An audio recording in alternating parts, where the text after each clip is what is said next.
Добар ден, почитувани. И овој петок ја следите Телма амбуланта. Петочното издание го реализираме во соработка со клиничката болница Жан Митрев. Нашите релации, љубовни, семејни, пријателски, се можеби најголемиот извор на среќа, но и на болка. Колку квалитетот на тие односи влијае на нашето психичко, но и физичко здравје? Може ли навистина лош однос да не разболи? Денеска во Телма амбуланта зборуваме за тоа што ја прави една врска здрава. Како да препознаеме дека нешто не оди? Зошто повторуваме исто сценарио во различни односи? И што можеме да направиме поинаку? Се за релацијските предизвици. Од разговорот со доцент доктор Кристина Игуменовска, лиценциран психолог и психотерапевт во клиничката болница Жан Митрев. Останете на Телма, а вклучете се со ваши прашања во програма.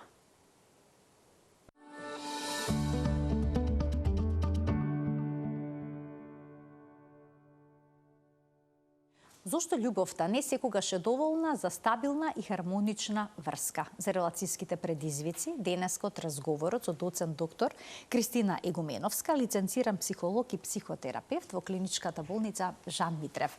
Добар ден и добре ни дојдовте во Телма амбуланта.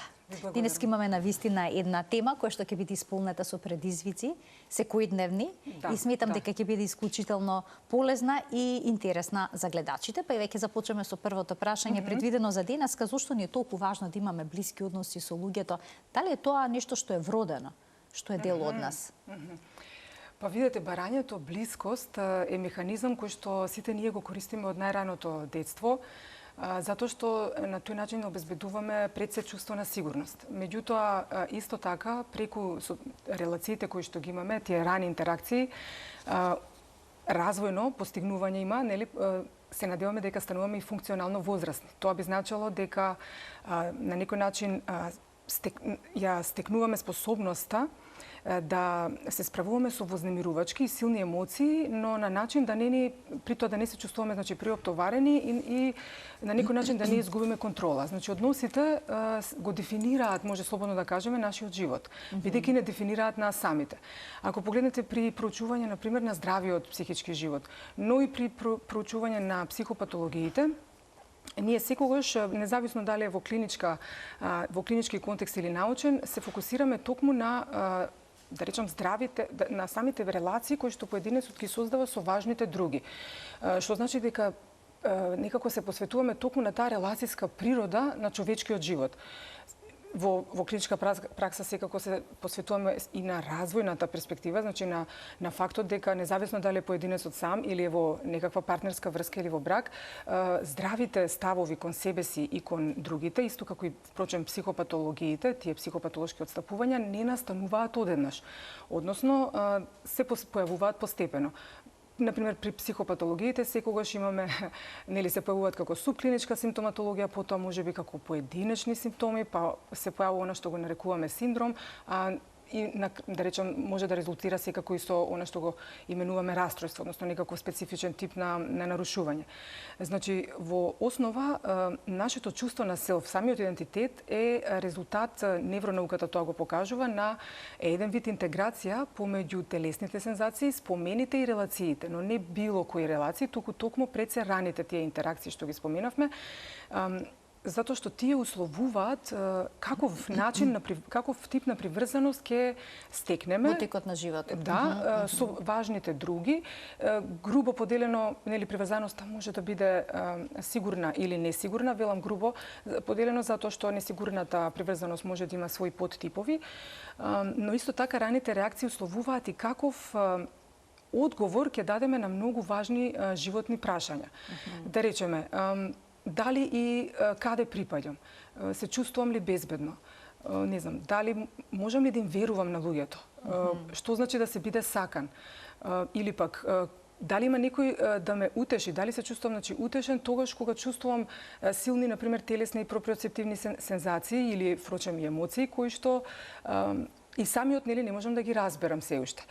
Така што идентитетот, значи, не е некаков солипсистички збир, да речеме, на мисли и чувства, туку е релацијски кај нас луѓето и е резултат токму на тие рани, значи неброено многу рани интеракции, микрокомуникацијски моменти кои што сигнализираат јас сум утешен, виден и безбеден, кодирани како спомени, од кои што произлегуваат, но што се кристализираат нашите уверувања, кои се впрочем одговор на овие прашања кои што ги споменав. Значи, тие уверувања се звучат доста генерично. Например, јас сум добар пријател, јас сум добар човек или добре дојден сум во светот.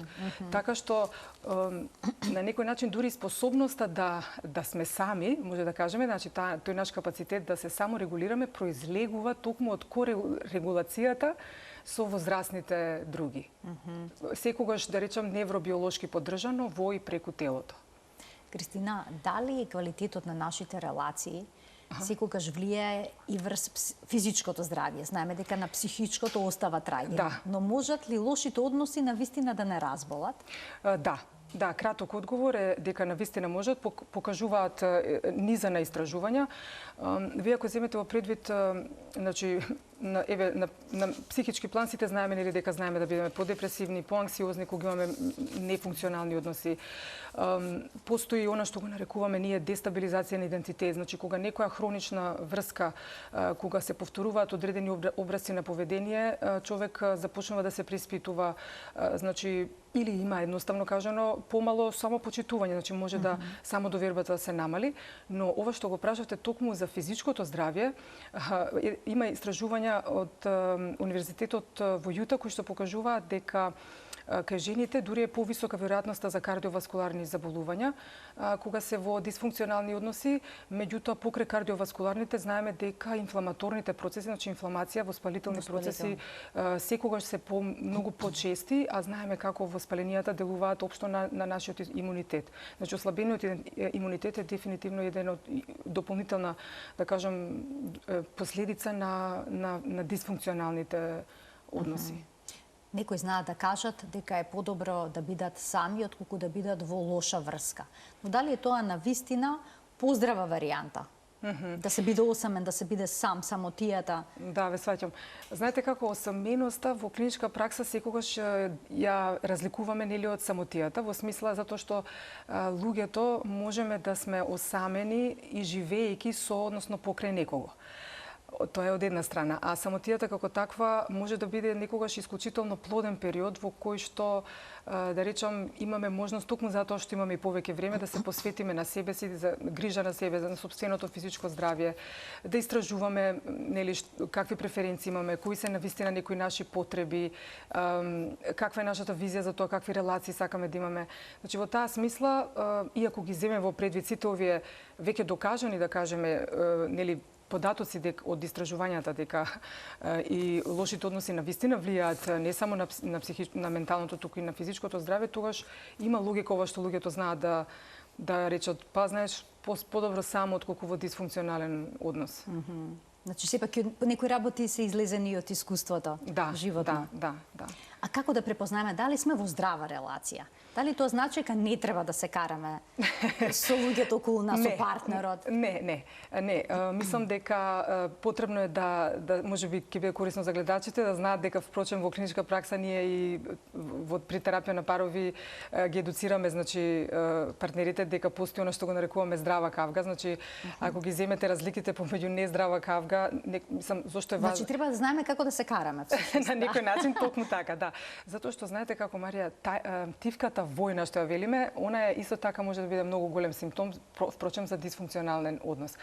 Во таа смисла, значи ако земеме нездравата кавга, секогаш она вклучува пред се еден вид на викање, нели омаловажување наспроти здравата, која што кога изразуваме фрустрација, значи конфронтацијата се одвива преку изразување со почит на она што нас не фрустрира. Од друга страна, многу интересна појава е при нездравите кавги, тоа е и лесно да се препознае кога впрочем се караме на некорисен, непрагматичен начин. Вклучува, например, изјави од типот ти секогаш, ти никогаш, овој тип на прилози, нели, ти постојано. И нон-стоп. Или нон-стоп, така е, а секако здравата кавга, условно кажано, значи тој здрав начин на конфронтација би бил еден вид на користење на јас пораки, каде што поединецот изразува и секогаш е специфично. Например, јас се чувствувам XY секогаш или тогаш кога го правиш ова и ова. Значи, јас се чувствувам лошо кога ти го правиш тоа. Да, затоа што тогаш, знаете, и партнерот има многу конкретна информација што точно нели нас на пример не вознемирува и ни пречи. Понатаму, за жал, да речеме, нездравите кавги секако дека вклучуваат манипулации, еден вид на закани. Од друга страна, секако во здравите односи ние практично нели целта на кога се конфронтираме е да се разбереме, да видиме што впрочем другиот сака да сподели. И целта на кавгата кога е дисфункционална е да се победи, што е да речам нели доста различно од она што е целта во здравата кавга, затоа што при здравата конфронтација ние навистина целта ни е да нели го имаме она сознание дека сме тим и дека целта е да се разбереме. Има интересна, мислам дека може и по подкасти оди тоа, овие што се нели меѓународните, или си во врска, или си во право. И тоа е многу добра, вака многу добро ја фаќа идејата дека кога сме во партнерство, ние навистина човек нели потребно е да е свесен дека е во тим со својот партнер и дека целта е нели не дали некој ќе победи условно кажано, туку да видиме на кој начин, во кој дел од нашето живење заедно нели сме дисфункционални или се предизвикуваме и се најде решение. Така е, да. А здравата релација, знаете како може да препознаеме и пред се и преку целта, она од повеќе аспекти, на пример целта на здравата релација она овозможува блискост која што едноставно ги чини партнерите се чувствуваат поврзани иако се истовремено значи се дозволуваат ранливост. Здравата релација од тој аспект на целта она секогаш дава еден вид на подобрување на квалитетот на нашиот живот, го проширува да кажеме нашиот живот и нашиот идентитет впрочем на начин кој што не би бил можен доколку за обајцата партнери доколку не би биле во таа релација. Исто така, на пример од аспект на развојниот процес, нели пред да започне самата релација, значи можеме да видиме здрава релација би било нели почнува секогаш од една да кажеме задржаност, мала внимателност, па потоа преминува во љубопитство кое што понатаму расте во една постепена доверливост, колку повеќе се отвараме, значи преминува во вистинска поврзаност која се продлабочува и да речеме во одреден момент нели доаѓаме до некаков нели се посветуваме еден на друг. Например, бракот е нели секако еден од можеби највидливите манифестации на таа надворешна манифестација на таа посветеност кога имаме веќе и заеднички цели. А од аспект на квалитетите, секоја здрава релација навистина содржи пред се искреност, отворена комуникација помеѓу партнерите, доверба, значи секако меѓусебна почит, спремност за компромис. Со еден збор, значи интимноста е многу важна, бидејќи ја карактеризира секоја здрава релација. Ќе се задржам уште малку на расправите на кавгите, може. Има повторувачки конфликти. Кога постојано се изнесува една иста тема на секоја расправија. Да. Сега како да се излезе од тој маѓепсан круг? Да, тоа е многу одлична обсервација. Навистина ние имаме, токму како што кажавте, повторливи ги нарекуваме конфликти. Тие најчесто во долгогодишните партнерства се случуваат затоа што она за што се караме, така да кажам, не е навистина, значи не се караме за она што за што се зборува, туку за она што не е искажано. Во суштина, на пример, ние можеме да земеме било кој пример, дали е фрлено ѓубрето, дали некој нешто нели кој не ги измил садовите. Не ги измил садовите, слично. Кој не го фрлил ѓубрето, почува тука. Да, на пример, знаете, или во овие по, да речам, нестабилизираните се уште партнерства каде што можеби девојката се лути на момчето зошто става лајк или така натаму на некакви, нели? На статус на Facebook. На статуси, така. На Инстаграм. Не е никогаш темата, значи, измиените или неизмиени садови и слично, туку незадоволените потреби. Значи, во позадина на повторливите конфликти се случува, стојат потреби кои што се, например, во ситуација со тоа срцнување што често се сретнува, мислам, секако дека не е прашањето дали некој нешто лајкнал, туку, например, незадоволена потреба да се чувствува сигурно партнерката, да речеме, а од друга страна партнерот може да се чувствува обвинет. Така што незадоволените потреби кои што стојат во позадина на тие кавги се оние кои што ги одржуваат повторливите конфликти. Сега тука учиме како да комуницираме. Значи, да речам, знаете, најлесно е човек да каже зошто повторно ставаш, зошто срцнуваш нели јавно толку искажуваш внимание на ова или она личност. И сега кога така би настапил, нели, кога би настапила партнерката, партнерот најверојатно би рекол, ако земеме така некој стереотипен одговор, било па добро, не ги викам дома, зашто драматизираш, нели? Меѓутоа, ако ги учиме тоа партнерите, например во терапија нели на парови, ако партнерката каже, знаеш што, приметувам дека секогаш кога правиш ова, јас се чувствувам несигурно. Немам намера да се споредувам со други, меѓутоа приметувам дека не ми влијае, нели, не можам баш лесно да се справам со тоа. Би ми значило кога и например да каже, не знам, ова или ова да го направиш, да ми дадеш ваков можеби комплимент или значи да изрази што е вистинската потреба. Знаете, ама за тоа треба свесност. Значи така, бара да не се стават работите по тепик, да се зборува. Така е, да. Ни многу е важен начинот на кој што сето тоа ќе биде искажано. Да. А кои се тие работи кои што обично на почетокот на врската ги игнорираме, а потоа почнуваат многу да ни пречат и создаваат проблеми? Да, има. Например, знаете како, некогаш, Марија, стилот на комуникација е многу важен. Не го приметуваме. Например, молчаливоста на почетокот релацијата може да ни се чини многу, да ни биде привлечна, нели ни остава простор да сме повеќе во контакт со нашите доживувања, мисли, да се чувствуваме дека имаме простор за себе.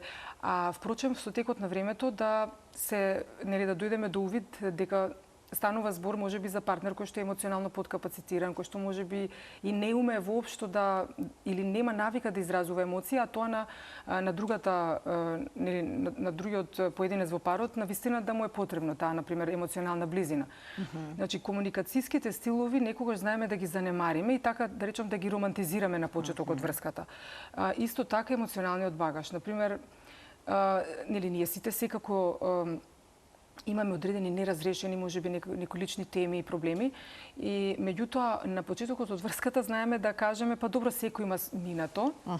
Наместо малце повнимателно да оставиме простор да видиме како сме дали можеби партнерот потенцијален тие неразрешени лични теми сака да ги реши преку нова релација со нас, стапувајќи во врска со нас, или пак наместо тоа секако да ги разреши со работа на себе.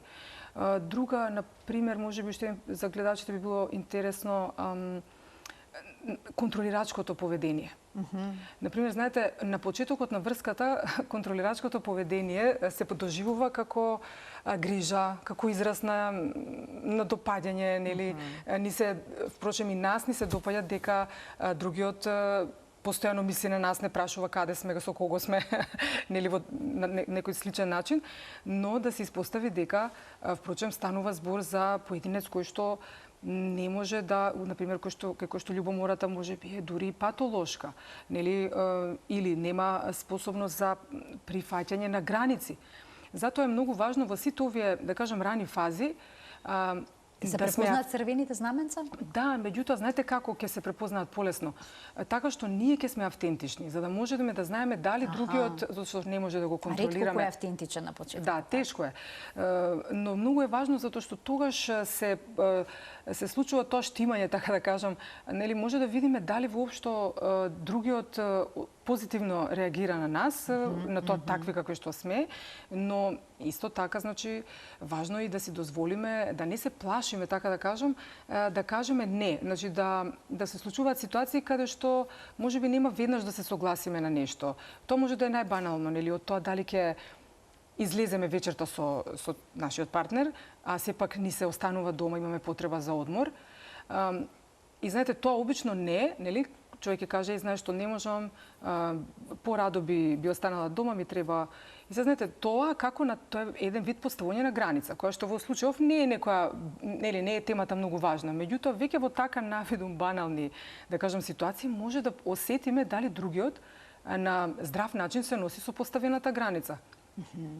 Ме сваѓате, значи, да не се плашиме од тоа дека во таа смисла автентичноста, нели, значи, ние се трудиме да се допаѓаме. На почетокот на врската многу сме поуптоварени со тоа да се представиме во најдоброто светло. Да, и секако многу повеќе се фокусираме на тоа што чувствуваме ние за другиот, а не како другиот не прави да се чувствуваме.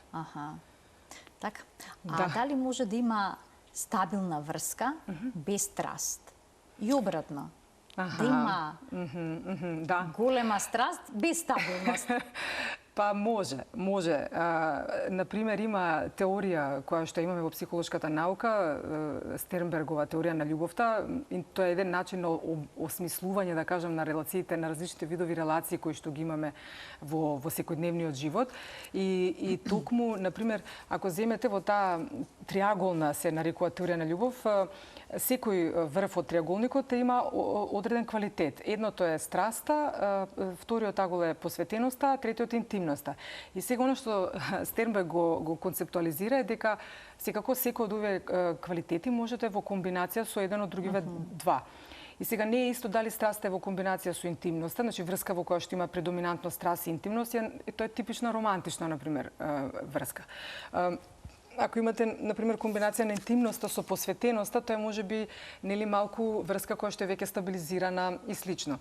Но она што е интересно е дека ова токму што прашавте, например, Стернберг укажува на тоа дека ние, луѓето, апсолутно имаме врски, релации, значи, во кои што постои само одреден еден од овие квалитети. Например, интимноста, кога постои само интимност, значи, може би, особено на почетокот, например, пријателствата, така ги градиме. Не постои страст, не постои се уште посветеност. Од друга страна, страста, кога постои само страст, например, тоа е она фаза на залюбеноста, знаете, на infatuation го викаат во англо-сакскоската терминологија.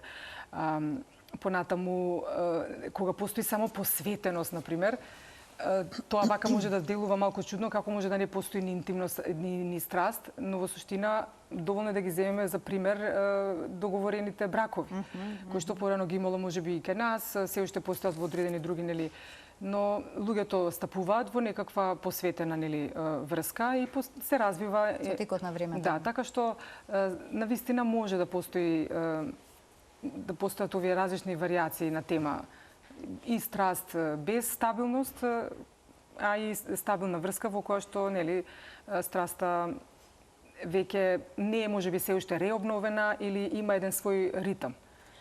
Ја споменавте интимноста. Да. Многу ја поврзуваат интимноста со сексуалната блискост. Но таа може да значи многу повеќе работи. Да, дефинитивно. Разговор со некого, комуникација, чувство на близкост. Таа може да ни појасните што се може да представува интимноста? Интимноста, навистина, традиционално се разбира како сексуална, нели, физичка поврзаност, меѓутоа, факт е дека постои емоционална интимност, интелектуална, например, значи не само споделување на емоции и доживувања и идеи, туку, например, во професионален сетинг постои она што го нарекуваме искуствена интимност, помеѓу колегите се развива таков тип на интимност, затоа што самиот работен сетинг од нас не очекува, нели, напротив, нели, не изразуваме емоции, лични ставови и така натаму, но она кога заедно надминуваме некаков предизвик како колеги или некое постигнување имаме, во таа ситуација апсолутно, нели, имаме она што го нарекуваме искуствена интимност и на тој начин се гради блискоста помеѓу колегите. Постои духовна интимност, затоа што луѓето не сме само душевни и телесни битија, значи водени сме од она што го нарекуваме, нели, смисла, односно целите наши секогаш се одредени од вредности, нели? Така што на некој начин интимноста е многу комплексен поим, но е секогаш релацијски феномен и како таква содржи, например, истражувањата покажуваат дека најчесто содржи 4 компоненти, пред се само откривањето, значи тоа би претпоставувало еден вид на, значи не мора да се комплицира, може на едноставен начин да се свати како изразување на исподелување на информации, кои што на почетокот на релацијата секогаш се повеќе од дескриптивна природа, значи да кажеме површни, меѓутоа со текот на времето даваме, значи се повеќе при само откривањето споделуваме она што го нарекуваме сам еден вид на евалуацијски, значи информации, односно некое самовреднување или вреднување на нешто, на тоа како го доживуваме другиот и слично.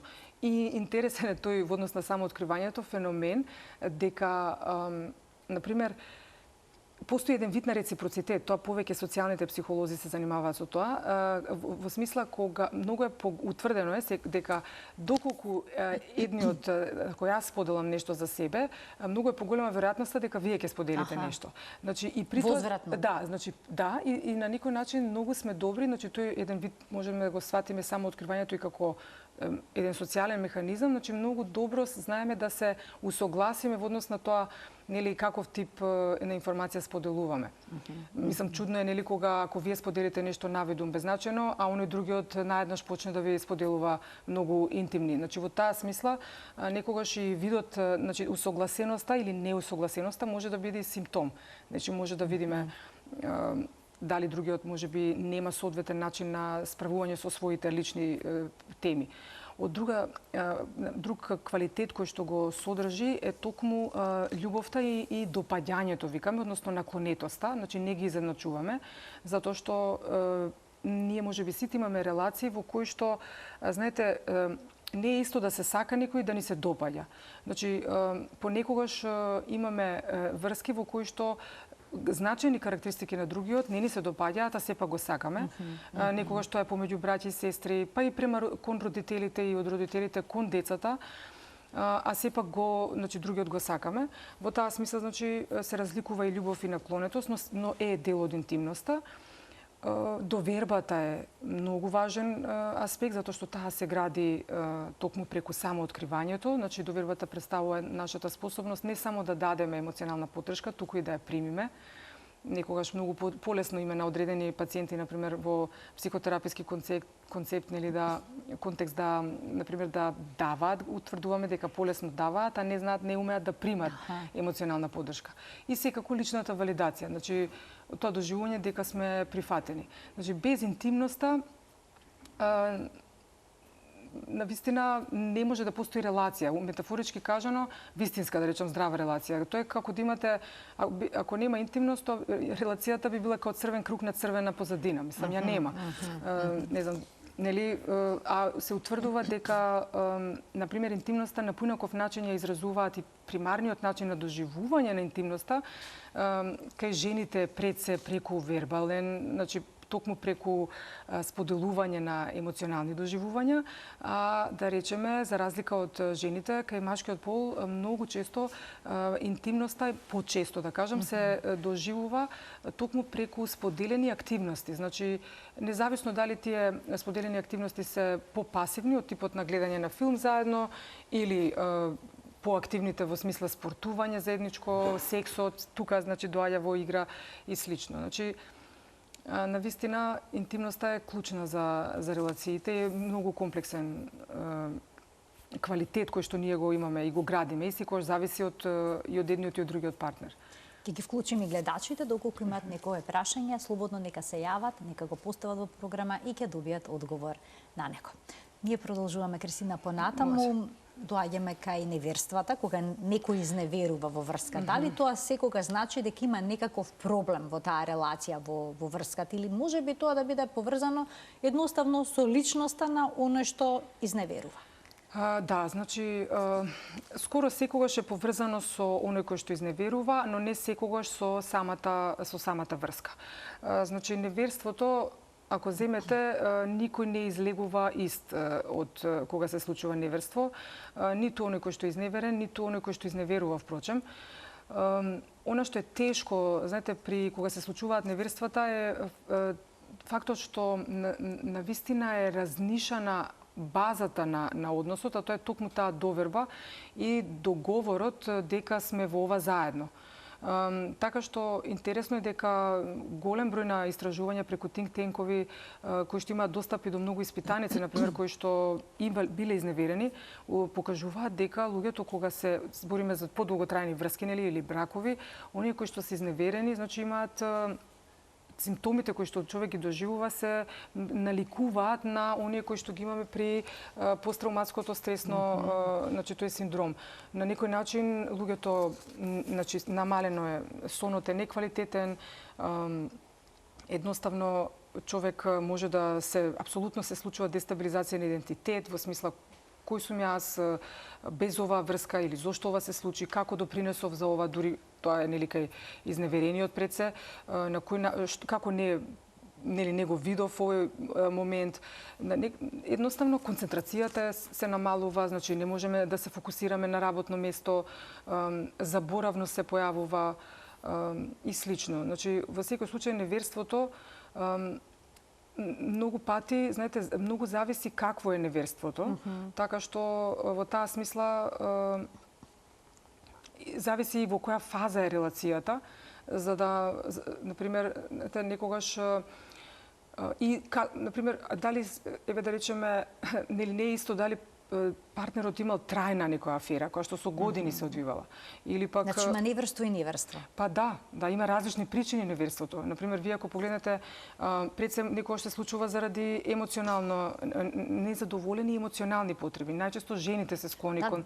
Има ли вистина во тоа дека мажите и жените изневеруваат од различни причини, дека мажите тоа го прават заради физичка потреба, а жените поради емотивната потреба? Да, затоа што и ова што кажавме, значи и истражувањата покажуваат дека ние пред се на различен начин ја доживуваме интимноста и она што ни е нас важно во врската, така што на вистина не е тоа мит дека почесто се случува, поверојатно е жените да влезат во тој тип на емоционално неверство, што го нарекуваме, отколку физичкото.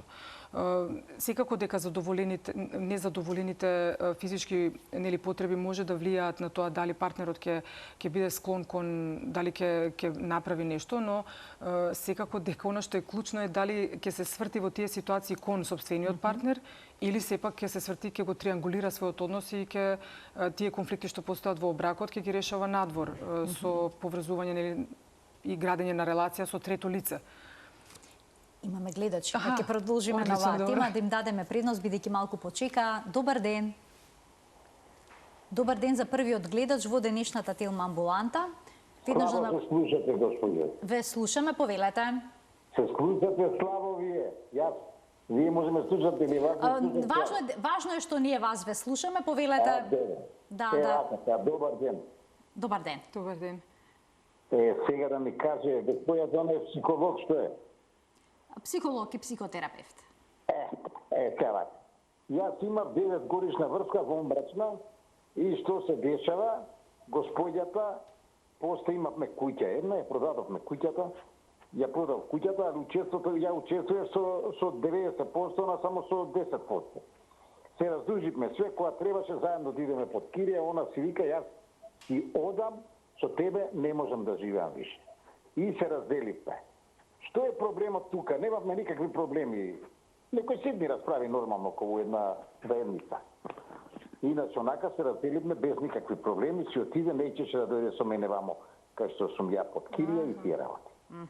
Да ми каже... Дали имате некој подпрашање? Да, значи ако добро разбрав, гледачот од кога веќе се разделил од својата сопруга, со својата љубовница, кога сакале да живеат, она веќе фактички не сакала. Дали добро ве разбрав? Да. Она не сака, вика, значи куќава чим ја продаде куќава, значи со тебе не се живее.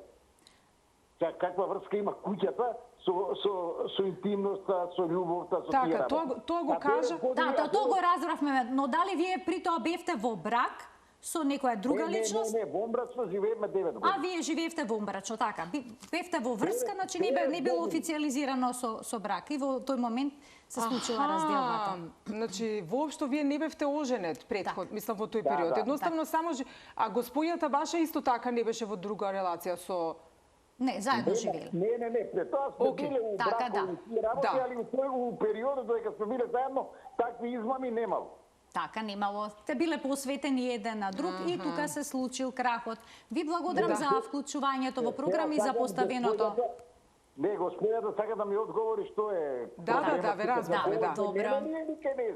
Да. Ви благодарам за вклучувањето во програма. Што можете да дадете како насока? Видете, ова ми е жал дека гледачот имал такво искуство секако, затоа што и верувам дека представувало голем шок за него.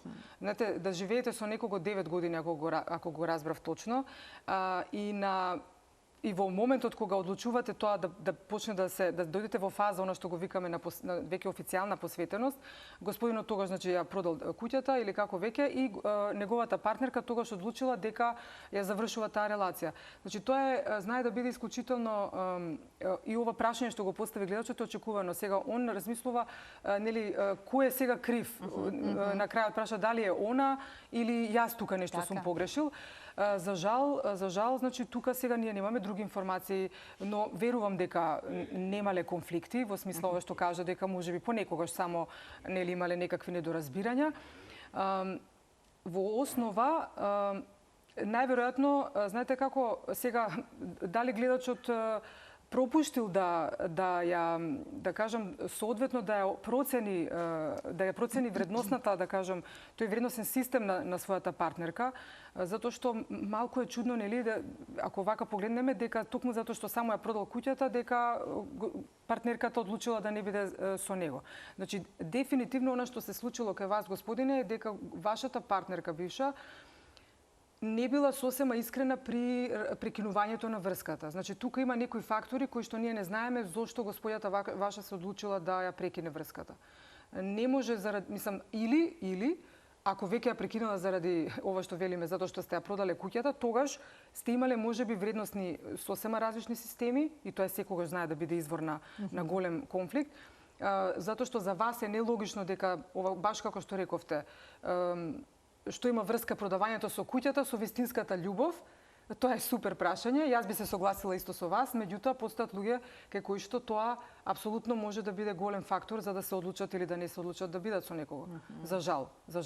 И сега тука господинот би требал некако да пречвака, не е тоа баш превкусно, меѓутоа да пречвака дека можеби бил во подолга релација со господја со која што имале различни сепак светогледи, со кои што имале различни приоритети. Така.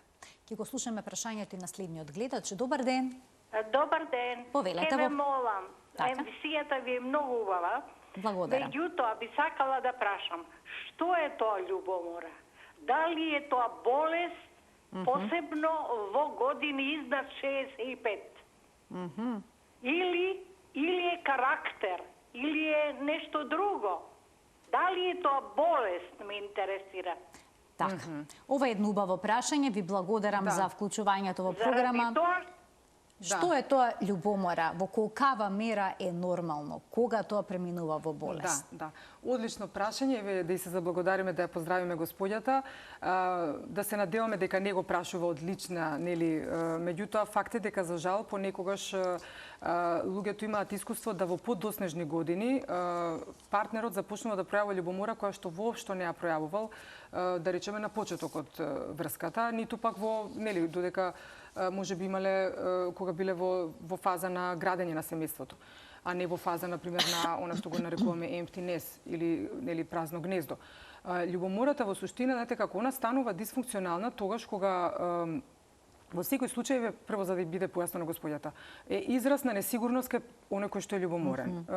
Она може да биде сигнал во смисла што е она што може би ми недостасува, но во основа е секогаш, значи, во смисла ми недостасува како дали е нели некаков квалитет, она што може би сакам партнерот да ми го даде, а јас како потреба не чувствувам дека ми е задоволена, но кога се пројавува во патолошка форма, значи тоа го велиме, значи кога веќе на вистина она контролирачко поведение кое што го спомнавме претходно не ви дава можност да функционирате на начин кој што е сосема складен со било кој возрасен. Значи, едноставно, знаете, секогаш здравите врски се добар баланс на заедништво и независност.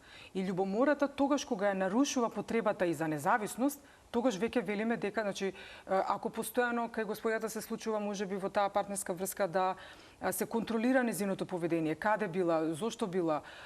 Мислам, едно е да кога човек прашува од љубопитство, а друго е кога прашува со предпоставка дека другиот нешто, нели, да речеме, изневерува или дека и тука што прави. Да, но тука може да станува збор за проектирање. Значи, можеби партнерот да е тој кој што има побуди, да речеме, да му се допаѓа, да е склон кон допаѓање на други нели жени кои што се надвор од врската, а сепак нема капацитет да препознае дека боже мој, јас сум и способен реално да речеме да влезам во паралелна врска.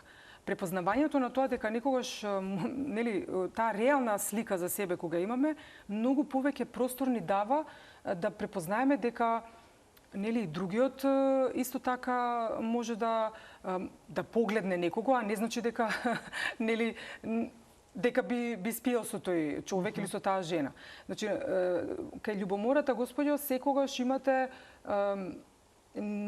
една пониска, да кажам, нема доволно работа на себе, значи пациентот обично велиме не препознава своји потреби, своји побуди, своји неразрешени теми и ги префрла некако обично на другиот, очекувајќи другиот да биде матене совршен, а при тоа воопшто не се гледа себе си. Значи секогаш преминува во болест кога може да биде и заради деменција, за жал, патолошката, значи љубомора, некогаш во возрастни години заради намален когнитивен капацитет, значи може да ви се случи баш во тие постари години, некогаш токму заради когнитивните нарушувања да се појават тој тип на, велиме, параноидни идеации, значи постојано да се сомнева, да има сомничавост партнерот кон својата сопруга или обратно. Тука нема некакви родови, нели кога постои веќе започнат или поприлично напреднат дементен процес кој што не го препознаваме како таков, односно мислиме дека секогаш деменцијата се манифестира и само нели во однос на тоа дали сме заборавиле нешто овде или онде. Ќе се навратиме на неверството. Да, може ли врската да обстои последно изневерување? Или повеќе изневерување никогаш? Да, ве сваќам.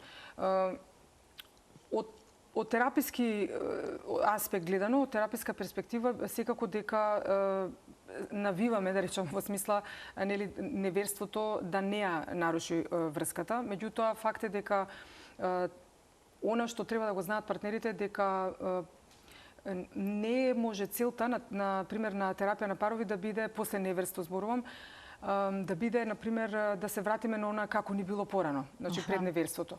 Туку напротив мора да постои свест дека она што ќе се, ако се продолжи понатаму, дека ќе биде сосема, значи се градат нови релации, затоа што мора да се обработат во индивидуални, да речам, во индивидуална работа на себе и потоа во парови каде можеби воопшто сме се промашувале, кои се потреби кои што мене не ми се нели задоволени, она што го споменавме, некогаш знаете се случува и нарцисоидно неверство, значи поединецот влегува во неверство заради само заради потврдување на себе си, односно големо чувство на несигурност. Ова што го споменавме дури и во љубомората.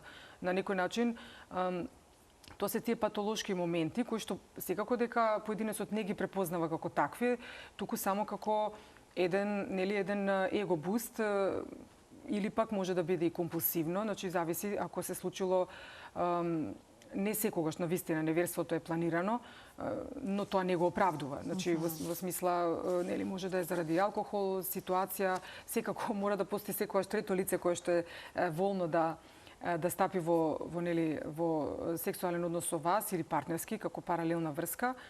Така што сите овие фактори, па и стилот на приврзување зависи, влијае нели како дали воопшто влегуваме во например сигурно приврзаниот поединец, скоро невозможно е да кога има незадоволени потреби, без разлика дали се тоа физичките потреби, дали се емоционалните, скоро многу малку веројатно е дека сигурно приврзаниот поединец ќе го решава проблемот така што ќе го триангулира нели односот и ќе влезе во некаква паралелна врска.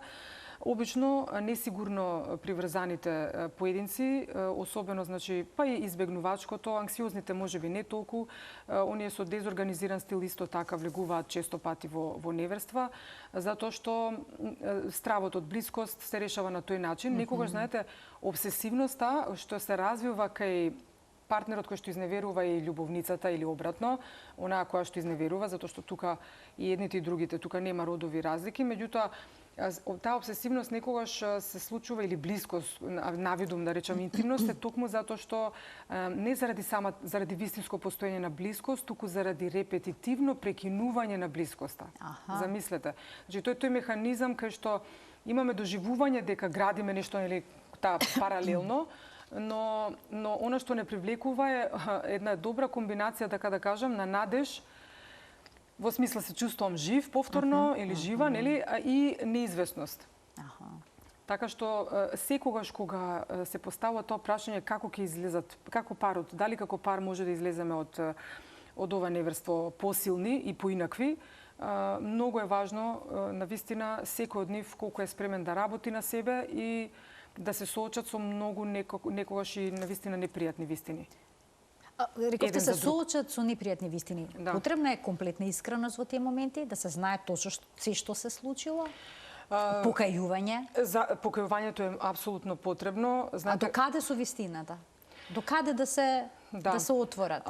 Што точно се случило? Има ли потреба од такво нешто?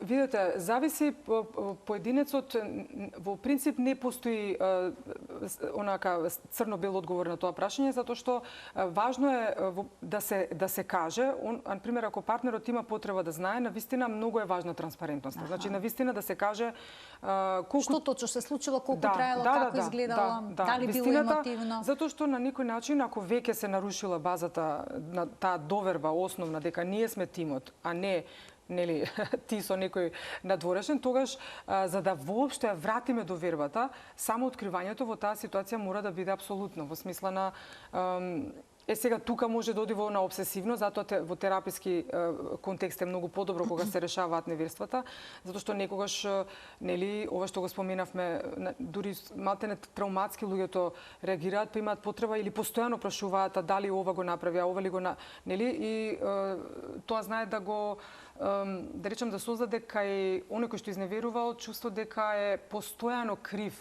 како да ви кажам, како да не може од една страна, значи не треба се користи изневерувањето за да се обвинува оној кој што изневерил, а овој кој што е изневерен на некој начин не треба да го користи таа улога на жртва, така да кажам.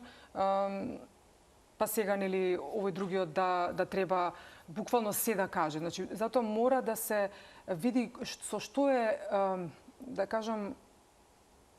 И тука доаѓа, гледате, одговорот дали е можно да се репарира односот после неверство. Затоа што овој кој што изневерувал може да е апсолутно неспремен да ги сподели одредени детали кои што му се важни на овој другиот.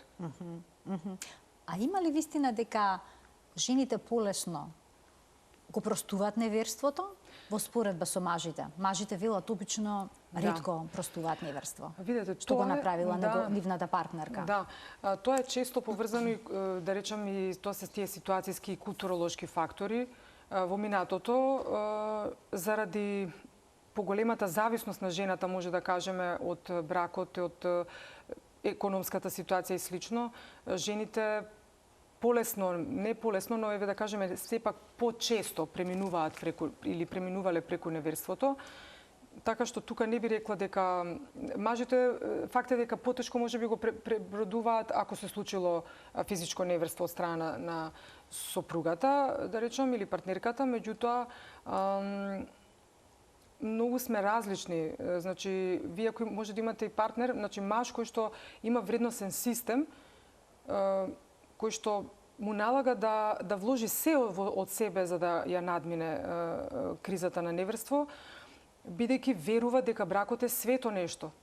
Например, така, значи не може, тешко е да кажеме дека али тој тренд може да се сепак да се рече дека е потешко можеби за жените да простат, полесно, значи за мажите таа зависност економска и социјална на некој начин, и колку жената се чувствува моќно да го напушти тој однос, секогаш е и културолошки детерминирано. Социјално. Имаме многу малку време до крајот, само на крајот да заокружиме дали е можно да се сака некого, а сепак да се оддалечиме. Може. За жал може. Тоа се тие микроповеденија кои што влијаат на квалитетот на интимноста која што е создадена.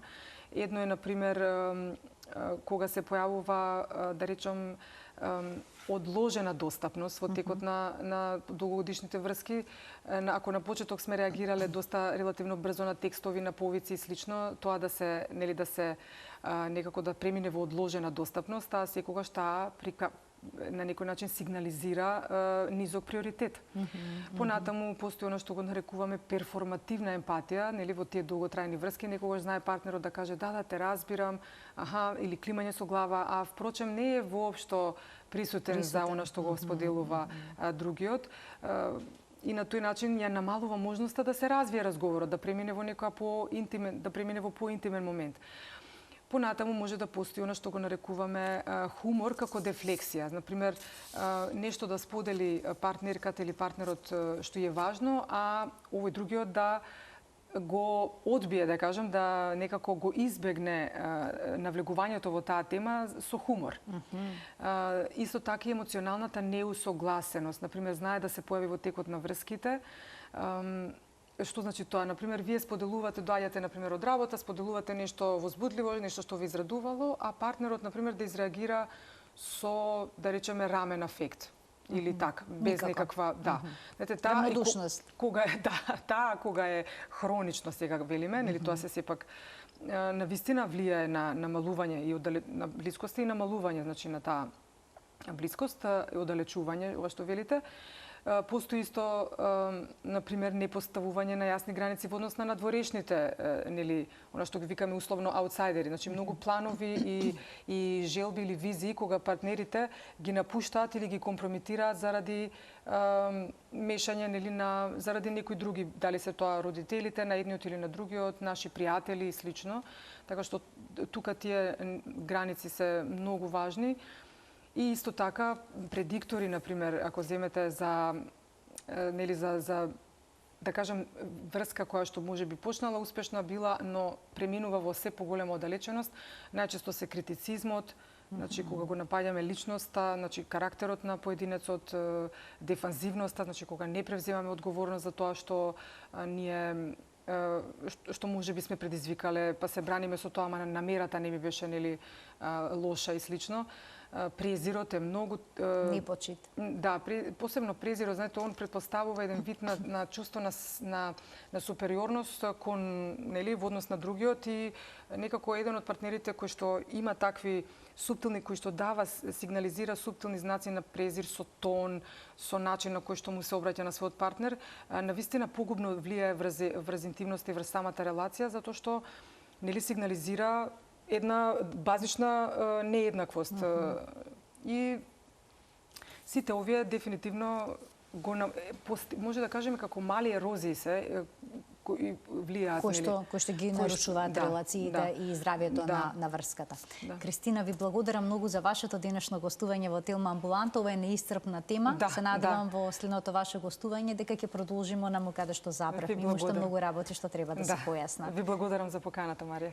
Почитувани доцент доктор Кристина Егуменовска, лиценциран психолог и психотерапевт во клиничката болница Жан Митрев, беше нашата денешна гостинка во Телма амбуланта. Ви благодарам за вниманието со кое што ме следевте денеска и ви посакувам убав ден.